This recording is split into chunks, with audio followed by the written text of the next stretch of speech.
Hello everyone, a very good evening. This is CS Rashmi Jain from Perfect Classes. Welcome you all to my class, to my channel. We were doing chapter Marketing, Book 2, Chapter 11. हमने marketing mix का एक P पूरा कर लिया था, that is product done. उसमें branding, labelling and packaging हम complete कर चुके हैं. Today I will going to start the next P, that is price. वो कह रहा है यार हमने ये डिसाइड कर लिया, मैंने प्रोडक्ट बेचना कैसा है, उस पर प्रोडक्ट की पैकिंग कैसी होगी, लेबलिंग कैसी होगी. Now the thing is that उस लेबल पे जो प्राइस लिखेगा वो मैं कितना लिखूं. क्या हम एक प्रोडक्ट हम सेल आउट कर सकते हैं बिना प्राइस लिखे? No. Any service, any product cannot be put into the market without the price. Price तो रखनी पड़ेगी. मन धड़क कुछ भी रख दो प्राइस, जो मेरा मन चाहे. मैं मार्कर बना रही हूँ, चलो यार 50 रुपए MRP रख दो. अरे I should know what are the factors which will going to affect the price. कि इसका प्राइस रखने में बहुत सारे फैक्टर्स हैं जो इफेक्ट करेंगे कि इसका प्राइस कम होना चाहिए, ज्यादा होना चाहिए, इतना होना चाहिए, इतना नहीं होना चाहिए. बहुत सारे फैक्टर्स हैं. प्राइस का मतलब क्या है? वो अमाउंट जो मैं चार्ज करने वाली हूँ अपने बायर से, वो अमाउंट जो मैं चार्ज करने वाली हूँ अपने बायर से, that is the price which I will going to ask to pay if they are taking my service or a good, right? That is price. अब प्राइस इतना इंपॉर्टेंट क्यों है? प्राइस इतना इंपॉर्टेंट क्यों है? This price will going to recall, going to develop your demand. जितना price होगा उसके हिसाब से तुम्हारी प्रोडक्ट की डिमांड होगी. जितना प्राइस होगा उस हिसाब से तुम्हारी प्रोडक्ट की इमेज बनेगी. मतलब प्राइस इज वेरी इंपॉर्टेंट. यार ये तो बहुत सस्ता है यार, दे दो भैया, 3 की जगह 5 डाल दो. कई प्रोडक्ट्स के लिए हमारे पास ये होता है, इतना सस्ता पक्का गंदा पाएगा भैया, छोड़ दो, मैं ले ही नहीं. मतलब we will develop something in our mind, we will develop something like a image in our mind if we are selling something by considering that price. समझ आया? प्राइस का मतलब क्या है? The amount of money paid by the buyer और the seller is asking from the buyer in consideration of the product और a service, in consideration of the purchase of a product और a service. अब तुम मेरे पास आओगे, पढ़ाऊंगी मैं तुम्हें, तो आई विल चार्ज समथिंग ना. मेरा इतना इतना है, ऐसे ठीक है, इतना दे दो. आई विल कैलकुलेट समथिंग कि क्या है, सिनेरियो क्या है. डन? समझ आया? अब एक बार बुक में से पढ़ना स्टार्ट करो.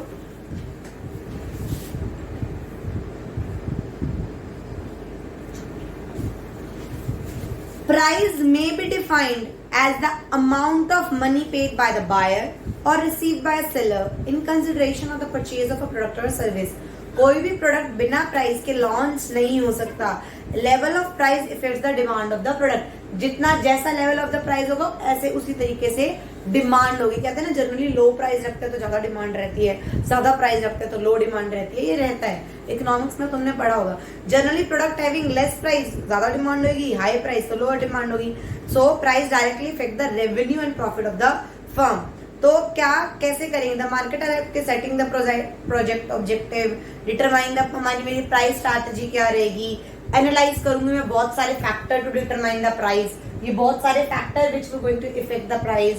ठीक है, फिर मैं फिक्स करूंगी और फिर decide about the discount the customer, कितना डिस्काउंट देना उस प्राइस पे, क्या मेरी क्रेडिट टर्म्स रहेंगी, क्या मोड ऑफ पेमेंट रहेगा, बहुत सारी चीजें. This is the hot topic in this chapter from my angle.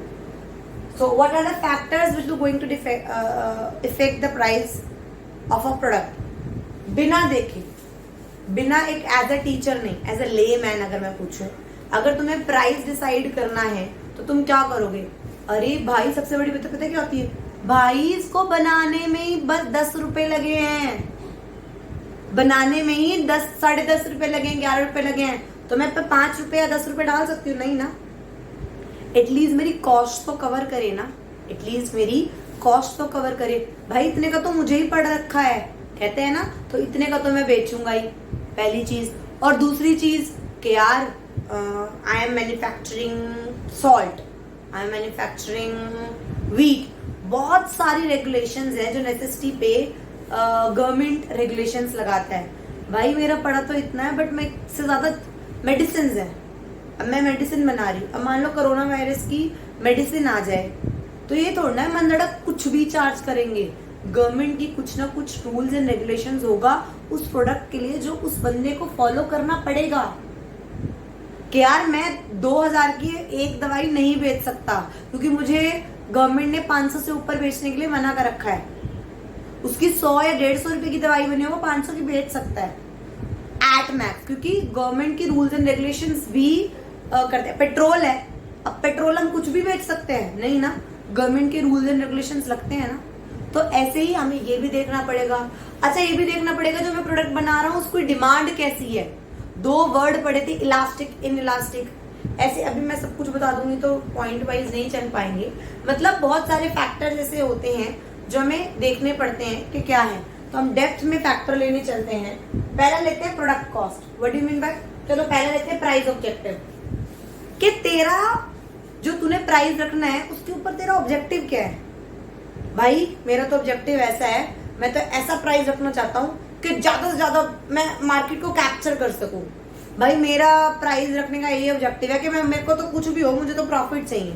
मतलब मेरा ऑब्जेक्टिव क्या है पीछे प्राइस रखने का।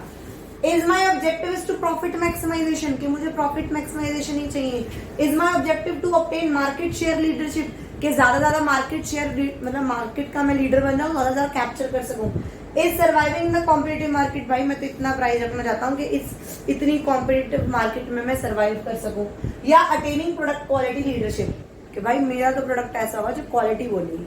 तो मतलब मेरा प्राइस रखने का क्या ऑब्जेक्टिव है। अगर मेरा प्राइस ऑब्जेक्टिव है कि भाई मेरे को तो प्रॉफिट चाहिए शॉर्ट रन में, अगर मेरा है profit maximisation, I need profit, तो आई विल चार्ज हायर, मैं ज्यादा चार्ज करूंगी क्योंकि मेरा ऑब्जेक्टिव क्या है, भाई मुझे प्रॉफिट लेना है शॉर्ट रन में, बाहर में जाए सब कुछ। I will charge maximum price which I can charge. देखो if a firm want maximum profit in a short run तो वो ज्यादा चार्ज करेगा, बट अगर maximum profit in a long run तो वो कम चार्ज करेगा, so that it can capture large market share and earn greater profit through increase sale. समझ आया। अगर उसका प्रॉफिट मैक्सिमाइजेशन शॉर्ट रन में है कि मुझे छोटे लिमिटेड टाइम में ज्यादा प्रॉफिट कमाना है तो वो चार्ज ज्यादा करेगा, और अगर लॉन्ग रन में है तो वो चार्ज कम करेगा कि भाई मैं कम कर लेता हूँ। Right, next one is obtaining market share leadership, कि भाई मुझे तो obtaining it means keeping the price low, मतलब मुझे ज्यादा बंदे अट्रैक्ट करने हैं। डन, तो वो क्या करेगा, वो ना कम से कम प्राइस रखेगा कि भाई मेरा बस खर्चा पानी निकल जाए, मैं कम से कम प्राइस रखूंगा ताकि मैं ज्यादा बंदों को अट्रैक्ट रख सकूं। If my objective is to obtain leadership I will charge less, I will charge less. वो कह रहा है means keeping the price low, attract number of people to purchase the product, therefore becoming a leader for the product in the market. So ज्यादा बंदे attack करेंगे, मेरे ज्यादा chain बनेगी। Right, surviving in a competitive market, अगर मुझे competitive market में survive करना है भाई मैं मिनिमम चार्ज करूंगा, minimum, no profit no loss, मतलब कम से कम चार्ज करूंगा कि मेरा मैं इस कॉम्पिटिटिव मार्केट में एक बार कदम जमा सकूं, एक बार अपना काम जमा सकूं। तो I will charge minimum price. Attaining product quality leadership I will charge high, भाई मैं क्वालिटी प्रोडक्ट दूंगा, मैं भले ही 2 रुपए ज्यादा फालतू ले लूंगा, but I have to attain the leadership in the quality of the product, so I will charge a bit high. Firm में charge higher prices, last point पढ़ रही हूँ, फर्म में charge higher prices for providing high quality products because it incurs heavy expenditure on research and development. वो कह रहे हैं मैं तो क्वालिटी वाइज अच्छी करूंगा, क्वालिटी वाइज अच्छी करूंगा तो मैंने R&D कर रखी होगी, रिसर्च एंड डेवलपमेंट कर रखी होगी, अगर वो कर रखी होगी तो मेरी कॉस्ट ज्यादा आएगी, कॉस्ट ज्यादा आएगी तो मैं प्राइस ज्यादा रखूंगा और मेरा बिकेगा भी उसके अकॉर्डिंग। तो फर्स्ट इज प्राइस ऑब्जेक्टिव, तेरा प्राइस रखने में क्या ऑब्जेक्टिव है, क्योंकि तेरे को प्रॉफिट मैक्सिमाइज करना है, तेरे को सर्वाइव करना है कॉम्पिटिटिव मार्केट में, तेरे को लीडर बहुत सारा मार्केट शेयर चाहिए, या तेरे को क्वालिटी में लीडरशिप चाहिए, क्या है। That is first point, pricing objective. What is the objective for your setting the price. Next one is product cost. यार तुम्हारी कॉस्ट कितनी लगी है. जैसे मैंने इसका एग्जांपल दिया था, ये मार्कर यार मेरे को बना ही फैक्ट्री में ही 10.5 रुपए का बना है, तो मैं 11 रुपए एमआरपी भर दूं. नहीं, मुझे देखना पड़ेगा ना यार, मैं किसी को दूंगा, फिर वो भी अपना 2 रुपए प्रॉफिट रखेगा, फिर वो किसी और को देगा, वो भी 2 रुपए प्रॉफिट रखेगा, ट्रांसपोर्टेशन कॉस्ट भी आएगा, फिर रिटेलर के पास जाएगा, रिटेलर भी कुछ रखेगा, फिर कस्टमर के पास जाएगा. राइट. मैं आपको कम से कम 16 या 17 साल पुरानी बात बताती हूँ. एक पेन आता था सेलो का ही 25 रुपीज का, तब टाइम जब I was in 5th standard, 17-18 साल हो गए गाइज. वो 25 रुपए का पेन आता था और वो फैक्ट्री से 3.5 या 4 रुपए का चलता था. मतलब उनको कॉस्ट 3.5 रुपए पड़ती थी या 3 रुपए 70 पैसे पड़ती थी. वो पर पेन 30 पैसे करके, मतलब वो 4 रुपए का 4.5 रुपए का अपने एजेंट को देते थे. समझ रहे हो. लेकिन वो एमआरपी 25 रुपए क्यों डालता था भाई. मैंने 4 का बेचा, मेरे को 4 का पड़ा, फिर मैंने बेचा, फिर आगे ट्रांसपोर्टेशन कॉस्ट लगी, है ना, बहुत सारी, उसने भी आगे बेचा, फिर रिटेलर भी रखेगा, सब अपना खर्चा पानी तो निकालेंगे ना भाई. बहुत सारी चीजें ऐसी होती है जो हमें देखनी पड़ती है कि कॉस्ट कितने की पड़ रही है. और कॉस्ट भी एक नहीं होती, कॉस्ट भी कितनी सारी टाइप की होती है. उसमें पढ़ा ना इकोनॉमिक्स में, एक होती है तुम्हारी फिक्स्ड कॉस्ट, एक होती है तुम्हारी वेरिएबल कॉस्ट, एक होती है तुम्हारी semi variable cost. Done guys. Short term में ना फिक्स्ड कॉस्ट निकालनी इम्पॉसिबल है. अगर तुम निकालोगे तो तुम्हें प्राइस ज्यादा रखना पड़ेगा. एक टाइम पे हम थोड़ा ही कर सकते हैं. मतलब हम वेरिएबल कॉस्ट निकाल लें, हम तीनों चीज को प्लस करेंगे ना, fixed cost plus variable cost plus semi variable cost, इतना तो मिनिमम प्राइस रखना ही पड़ेगा. कॉस्ट वो कह रहा है it includes the cost of procuring, उसको प्रोक्योर करने का, उसको डिस्ट्रीब्यूट करने का, उसको सेल करने का, मतलब सारे. उसको पहले मैं रॉ मटेरियल लाऊंगी, फैक्ट्री में रखूंगी, बेचूंगी, ट्रांसपोर्ट लगाऊंगी, सबकी कॉस्ट को मिला के प्रोक्योरिंग कॉस्ट, डिस्ट्रीब्यूटिंग कॉस्ट और selling cost. The cost sets the minimum level, मतलब फ्लोर प्राइस बता देता है कि भाई इतना तो मुझे चार्ज करना ही पड़ेगा. अगर मान लो मुझे सर्वाइविंग इन द मार्केट करना हो और इसका पेन का कॉस्ट 12 रुपए आ जाए, तो अगर मुझे सर्वाइव करना है मार्केट में, तो मुझे आगे वाले बंदे को, वो एजेंट को 12 रुपए का ही देना पड़ेगा, 12.5 भी नहीं. एटलीस्ट वो डोम्स को छोड़ के कैमलिन को छोड़ के डोम्स को खरीदे, वो तब शिफ्ट होएगा ना जब उसको हाँ मिलेगा. बाद में तुम इंक्रीज कर दो जब तुम्हारे रिलेशन बन जाए, तो जब तुम्हें वो लगे यार ये तो प्रोडक्ट इससे भी अच्छा है, ऐसे. Then price should recover total cost, मतलब fix cost, variable cost, semi variable cost in a long run. Short run में हम फिक्स कॉस्ट नहीं निकाल सकते. But in circum circumstances product price may not cover all the cost for a short while. हम 50 करोड़ की तूने building ले रखी है, 50 करोड़ की तूने मशीन्स लगा रखी है इस मार्कर को लेने पे, तो बहुत सारी चीजें ऐसी है ना कि वो कवर नहीं हो सकती शॉर्ट रन में. ये थोड़ा ना बिल्डिंग आज लगाई और 2 साल में खराब हो जाएगी, तो 10 साल 15 साल 20 साल बरतेगा ना, यूज करेगा ना. समझ आया. तो फर्स्ट चीज प्राइस का ऑब्जेक्टिव क्या है, सेकंड चीज तुम्हारा प्रोडक्ट की कॉस्ट क्या पड़ रही है. तो एटलीस्ट तुम प्राइस उतना रखोगे that I will the seller will going to keep the minimum price that will at least cover the cost. Done. Next one is utility and demand. तुमने ना utility and demand भी economics में पढ़ा हुआ है. एक होती है inelastic और एक होती है elastic. एक होती है inelastic और elastic. Elastic मतलब ये प्राइस से इफेक्ट होती है. मतलब अगर प्राइस कम तो डिमांड ज्यादा. बट अगर इनइलास्टिक मतलब irrespective of the price, irrespective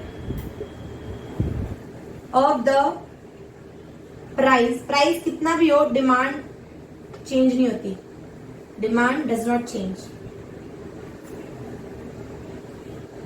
demand does not change. Demand change नहीं होगी. लाइक शुगर है तुम्हारी, व्हीट है, जो नेसेसरी थिंग्स हैं, मेडिसिन है, इनइलास्टिक है.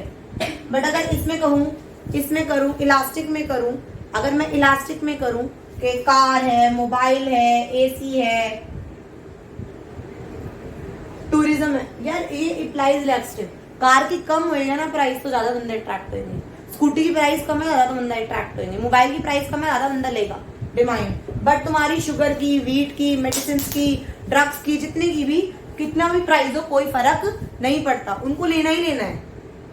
That is you will going to see कि जो तुम प्रोडक्ट बना रहे हो वो इन इलास्टिक प्रोडक्ट्स में आता है या इलास्टिक प्रोडक्ट्स में आता है। The utility provided by the product and intensity of the demand buyer set the upper limit of the price which he और she is willing to pay. अगर demand of the product in elastic है तो सो firm can, अगर मान लो मेरी product की demand in elastic है, I can fix any price, in fact I can fix a higher price. But अगर मेरी इलास्टिक में आता है प्रोडक्ट, डिमांड उसकी इलास्टिक है, then I have to fix a lower price, ताकि कम प्राइस रखूं, ज्यादा बंदे को अट्रैक्ट करूं। समझ आया? Next one is competition in the market. अब कंपटीशन इन द मार्केट क्या है? मतलब अगर कोई कंपटीशन नहीं है, there is no competition, then firm तो मोनोपोली क्रिएट करेगी, तो कुछ भी चार्ज कर। अगर नो कंपटीशन, कोई कंपटीशन नहीं है, मोनोपोली हो गई, can fix higher price. But अगर बहुत सारा कंपटीशन है, तुम्हें मिनिमम, अगर कंपटीशन बहुत हाई लेवल का है तो मुझे प्राइस थोड़ा कम रखना पड़ेगा ताकि मैं सरवाइव कर सकूं।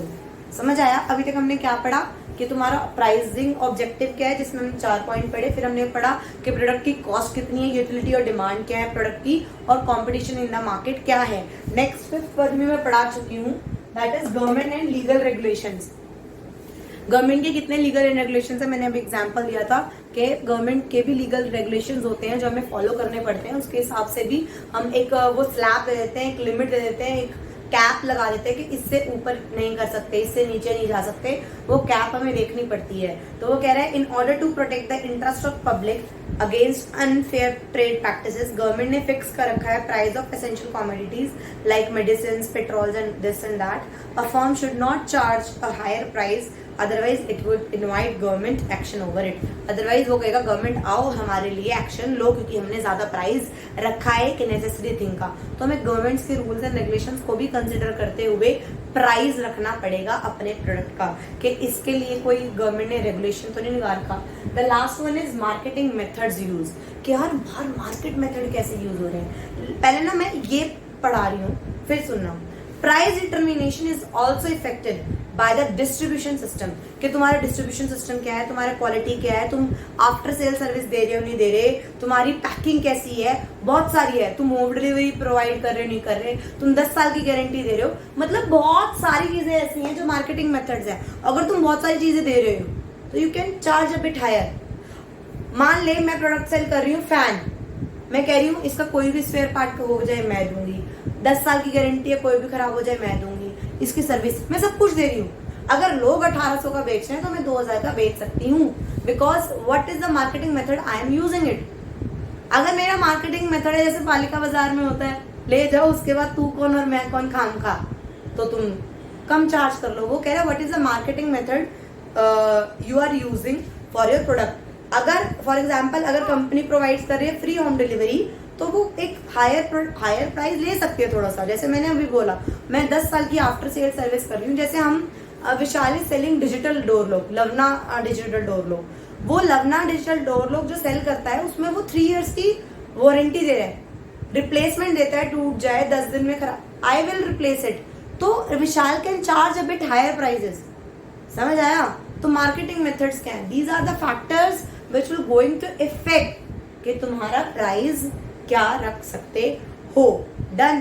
आज की क्लास बस इतना ही। नेक्स्ट क्लास में I will continue the next P. Okay, thank you very much.